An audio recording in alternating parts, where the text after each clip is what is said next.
자, 인간 태블릿 명태균 이렇게 얘기를 하는데 이건 태블릿이 아니죠. 그러니까 그만큼 이제 스모킹건이 될 수 있다는 거거든요.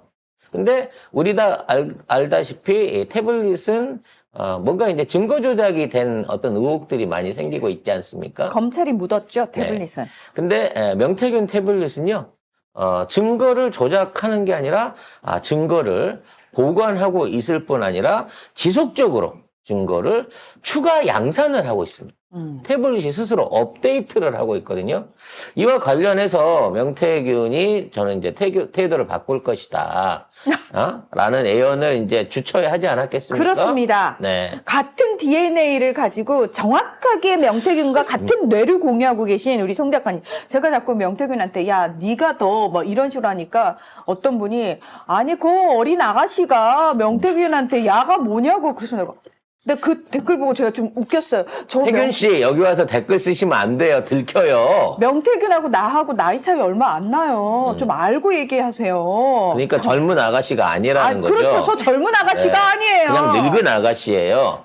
아무튼 명태균은 지금 그 본인이 얘기했던 게 본인이 내놓지 않았는데 본인이 꺼내놨던 녹취 튼게 제3자한테 터지기 시작했다는 점에 대해서 두려움을 느끼기 시작했습니다. 이건 뭐냐면 명태균이 자기가 갖고 있는 자료로 민주당이 됐든 용산이 됐든 양쪽에 다 딜을 칠 수 있다고 생각을 했는데 자기가 그동안 나만 갖고 있었던 줄 알았던 이 자료가 사방에 퍼져 있구나라는 거를 처음 실체를 확인한 거예요. 자신이 가지고 있던 게 이제 희소성이 떨어진다는 거에 대한 위기감을 느끼는 거구나. 그럼 제가 말했잖아요. 불법! 희소성이 떨어지게 하면 어떻게 된다? 선제적으로 팔아야 된다. 그렇지. 왜냐면 일단 이거를 목차라도 먼저 팔아야 돼요. 나 이거 갖고 있어. 라고 목차라도 먼저 팔아야 이 자료에 가치가 있는 거야. 지금 이거 굉장히 중요한 녹취잖아요. 그냥 자기가 말만 했잖아. 윤석열이 나한테 전화해갖고 김영선 준다고 했어. 이건 말만 했고 김혜경 씨도 말로만 들었다고 했잖아. 그렇죠. 지금 난 도대체 얼마나 몇 놈한테 얘기를 들려준 거야, 이 녹취를. 그리고 그게 이런 식으로 개봉이 될지 몰랐기 때문에 명태균 입장이 지금 곤란해진 거예요. 보통 이렇게 허세 떨고 다니던 사람들이 이런 식으로 밖에서 터져 나오잖아요.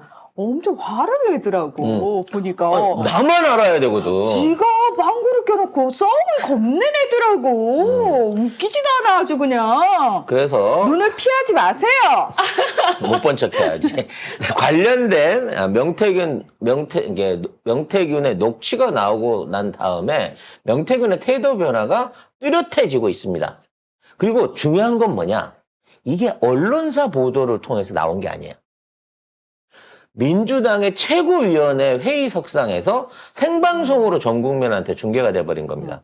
그러니까 언론사 같으면 가처분을 하고 무슨 뭐 소송을 한다, 사실 무근이다, 개인정보를 무단으로 빼갔다, 온갖 얘기를 다 할 수 있는데 생각지도 못하는 차원에서 갑자기 아침에 빵 터트려버린 거예요. 그러니까 저는 민주당이 되게 전략이 좋았다고 생각을 하는 게 뭐냐면은 만약에 국정감사장에서 틀었으면 하도 많은 것들이 튀어나오니까 그리고 주목을 못 국진당 받았어요. 애들이 소리 지르고 맞아. 저건 가짜야 막 이런 거는 하면 안 돼 이러면서 얼마나 난리를 폈겠어요. 그러면서 퇴장해버리고 그러면서 다른 이슈로 언론도 그런 식으로 기레기들도 퇴장했다 뭐 공방이 벌어졌다 이딴 식으로 썼을 텐데 딱 민주당만 있는 그것도 최고위원회의에서 딱하니 틀어버린 게 저는 신의 한 수였다고 생각합니다. 그리고 이거는 언론사가 받든 안 받든 상관없이 일단 민주 진영에 있는 분들은 다 들을 거고요. 그렇죠.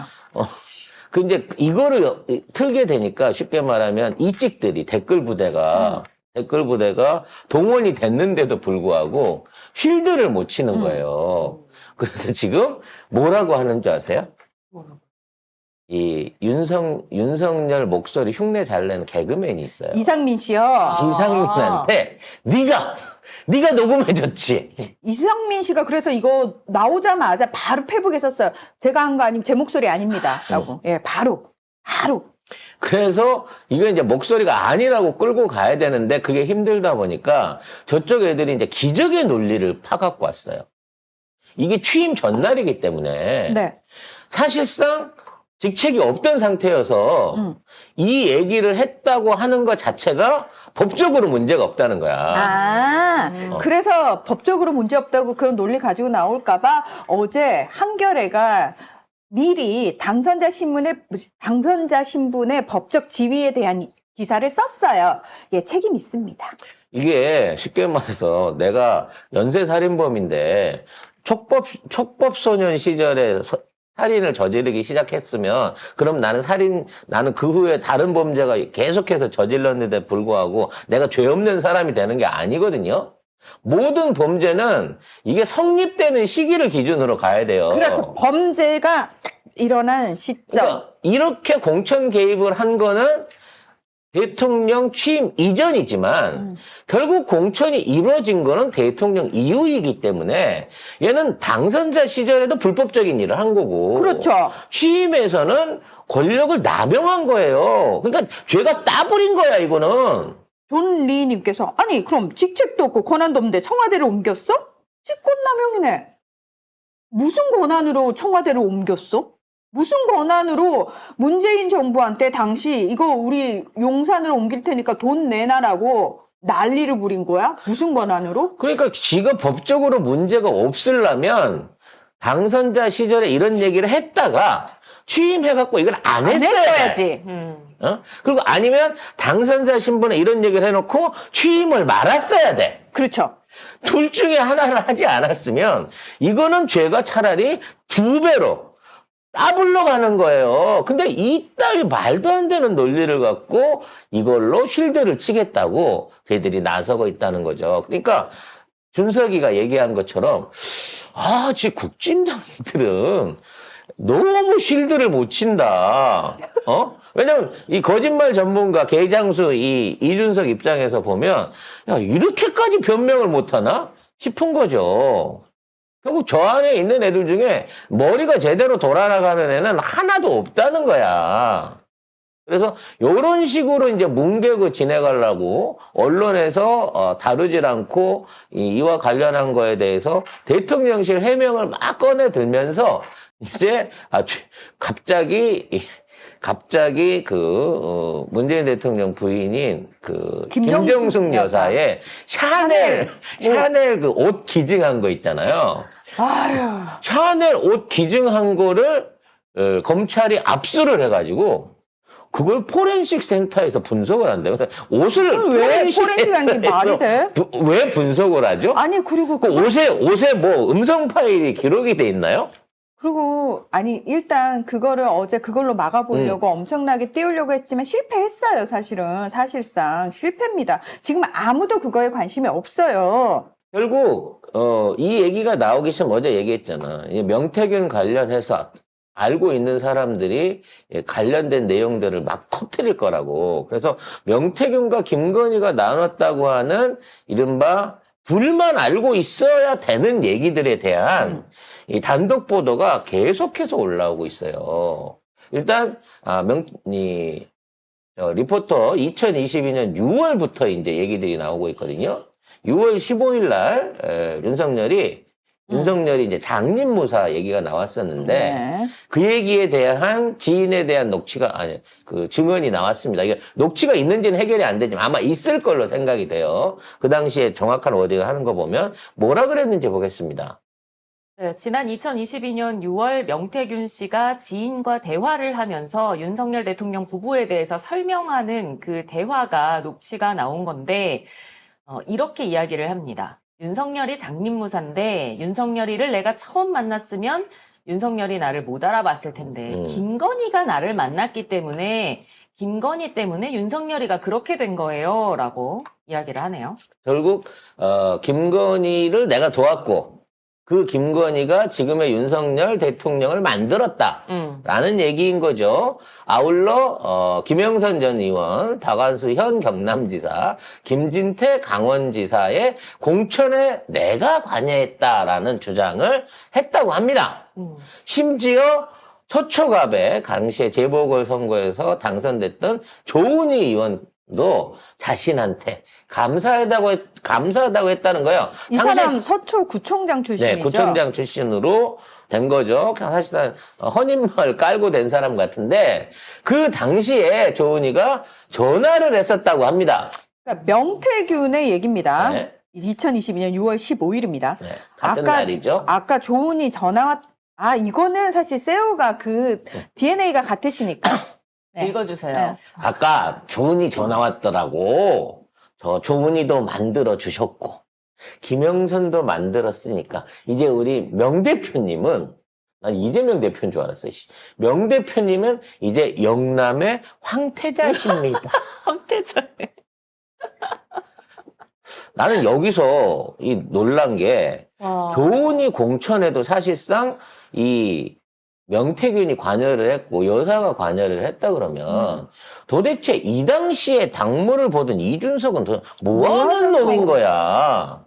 왜냐면 이때 조은희 올라올 때도 말이 많았어요. 저 자리 맞아요. 노리는 그 여성 의원들도 있었고 그리고 그 이준석계 의원들도 저 자리를 다 노리고 있었거든. 왜냐면 저기는 나가면은 사실 거의 그냥 되는 되는 자리이기 자리였죠. 때문에 그래서 조은희는 사실 되게 약한 그렇죠. 제일 약한 후보였단 말이에요. 근데 지금 돌이켜놓고 생각하면 조은희가 저 자리에 있으면서 지금 앞으로 이제 계속해서 얘기가 나오겠지만 헌인마을 관련된 각종 인허가와 이에 관련된 거를 오세훈과 함께 쪼물딱 해갖고 처리를 해준 공로가 있단 말이야.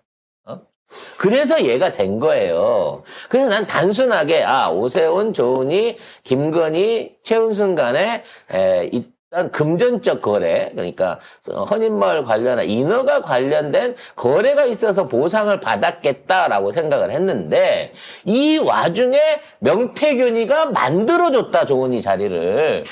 라는 얘기는 명태균이 오세훈한테 오세훈과 조은희를 엮어가지고 동시에 김건희하고 묶어가지고 이러한 일들을 하는데 뒷배로 작용했을 가능성이 크다라는 생각을 해보게 된다는 거지. 그리고 여기에서 중요한 거, 서울 보궐선거에서 당선을 시켜줬다고 해서 왜 영남의 황태자십니다라는 얘기를 했겠느냐는 거지. 서울의 황태자도 아니고 대한민국의 황태자도 아니고 여의도의 황태자도 아니고 이 신불자를 왜 영남의 황태자라고 했겠느냐. 이미 조은희는 앞으로 영남에 관련된 선거 공천 관련한 모든 이권이 명태균 중심으로 돌아갈 거다라고 하는 판세를 읽고 있었다는 거야. 여기에서 영남의 황태자가 왜 나와? 그러네. 그러니까 이미 영남에서는 홍준표를 비롯해서 수없이 많은 애들이 절절 기고 있는데 영남에서 하고 있던 영남에서 어느 정도 지방에서 힘을 쓰고 있던 명태균이 서울 와갖고도 강남에서 재보궐선거와 서울시장 선거를 이겼다는 걸 아는 거야. 그러니까 여의도에 있는 애들은 사실상 명태균의 파워를 이미 이때부터 2022년도부터 알고 있었고 그랬으면 지방선거나 공천을 받기 위해 물론 이제 지방선거 후에 명태균이 약간 팽당한 거는 있겠습니다만 그래도 지역 안에서 공천을 받기 위해서는 영남에 있는 정치인들, 여의도에 있는 정치인들 같은 경우에는 전부 다 명태균을 우선적으로 찾았을 거라는 거야. 윤석열이나 한동훈이나 이준석이보다도. 그게 아니면 영남의 황태자이십니다. 이 얘기가 나올 수가 없다는 거지. 이렇게 되다 보니까 관련자들이 전부 다 공천 개입은 사실무근이다. 도움받은 적이 없다. 이러고 개수작을 떨고 있습니다만 조은희도 마찬가지고 니들이 그런 얘기하면 태균이가 꼭 사진을 깐다니까. 왜 태균이가 눈에 띄게끔 그러니까 태균이 복장을 보면 한 번도 정장이라든지 예의를 갖춘 복장을 안 입어요. 혼자만 캠프에 찍힌 사진도 그렇고, 대통령 취임식에 가는 사진도 그렇고, 정장이나 이런 옷을 안 입는다고. 누가 봐도 누가 보면 저 아저씨가 왜 이 자리에 있지 싶은 옷이 입는다. 내가 신불자의 심리에서 얘기했잖아. 내가 이렇게 초라해 보여도 사실은 내가 실세야라는 걸 과시하기 위해서 오히려 그런 코스프레를 더 즐긴단 말이야. 그래서 명태균이 등장하는 모든 사진 잠바떼기에다가 안에 라운드티 걸치고 그냥 평상복 입은 이걸로 다 등장을 해요. 그게 캐치프레이드라는 거야. 본인의 캐릭터라는 거지. 그렇기 때문에 결론적으로 명태균은 김건희하고 사실상 지난 2년 반 동안 정부를 공동 운영해왔다. 여당을 공동으로 움직여왔다라고 얘기를 하는 거예요. 아무튼 이런 상황에서 터진 녹취록에 대해서는 대통령실도 통화는 인정하고 있어요. 통화한 건 맞다. 근데 별다르게 중요한 얘기는 아니었다. 당선자 신분이기 때문에 법적으로 문제 있는 발언은 아니겠다라고 하고 있지만 이걸로 절대 진화가 안 된다는 거야. 왜? 명태균이가 이제 이미 까졌잖아. 사실은 이제 이걸 감춰놓은 상태에서 나 이것 가면 용산 힘들 거라고 했는데 이게 이제 까졌잖아요. 그래서 아까 얘기한 것처럼 이거를 좀 더 힘을 키우기 위해서 목차를 풀기 시작했어요. 대통령과 관련한 녹취가 더 있다. 내용은 밝히지 않으면서 녹취가 더 있다라고 일단 아까 얘기한 대로 목차를 깠습니다. 목차를 까놓고 그게 어딨냐라고 물어봤더니 아버지 산소에 파묻어 놨다. 자기 집에 압수수색을 들어왔어. 검찰이 이미 6개 태블릿 PC와 휴대폰을 갖고 갔잖아요. 그 우리 애들 거야. 애들 거야. 몰라서 갖고 간 거야. 근데 검찰은 무슨 녹음 파일을 확보했다는 거야. 애들 거 안에 무슨 녹음 파일이 있었겠어. 아니 뭐 애들이 지 친구랑 통화한 녹음 파일인가 보죠. 명태균의 녹음 파일을 2,000개 이상을 확보를 했다며. 그거 검찰이 우리 명태균 녹음 파일 2,000개 이상 확보라고 명확하게 밝혔나요? 명확하게 자기가 2,000개 이상의 파일을 현재 분석하고 있다고 검찰이 그랬는데 그 얘기는 뭐냐? 갖고 간 건 애들 폰이고 검찰이 갖고 있는 2,000개는 내가 선별해서 준 거라는 거예요. 명태균이 선별해서 준 거다. 자, 요거는 터트려도 괜찮아. 뭐 터트리든지 말든지 마음대로 해 그러면서 진짜 애끼 쓰는 게 이 모든 것들을 내가 이 방송 의혹이 시작됐을 때부터 다 예언한 거야. 분명히 진보는 지가 따로 갖고 있을 거라고. 그 진보의 존재를 지금 얘기하고 있는 거야. 어디다 뒀다? 아버지 산소에 묻어놨다. 나 그거 다 싹 불사질러 버릴 거야 이러고 아버지 산소 갔다며. 그러니까 아버지 산소 가서 내가 파왔다는 거지. 검찰이 내 집을 압수수색을 했어. 응. 아침에. 근데 태연하게 압수수색 당하고 나서 아이고 검찰 갖고 있는 거 우리 애들 폰이고 내 폰은 아빠 산소에 있지롱. 그래서 가갖고 내가 이거 다 이거 불사질러 버릴 거야. 라고 얘기를 한 거죠. 역시나 내가 여기서 다른 데로 옮길 건데 줄 건지 말 건지는 내 마음이야 라고 얘기를 하고 있는 거예요. 어디다 줄지 모르겠다는 거지. 그리고 이 파일 안에는 검찰이 못 갖고 있는 내용들이 허벌 많은데 2,000개가 넘는 김건희하고의 카톡 문자 그리고 윤석열하고 직접 통화한 녹음이 2건이 더 있다라고 얘기를 하고 있는 거예요. 물론 2건 이상이겠죠. 2건 이상인데 일단 2개가 더 있다라고 하는 걸 밝힌 거야. 하나가 까졌으니까. 결론적으로 이런 식으로 명태균은 어떻게 할 건데 나를 어떻게 살려줄 건데 여기에 대한 답을 양측에 올리고 있다는 거야. 양쪽에다가.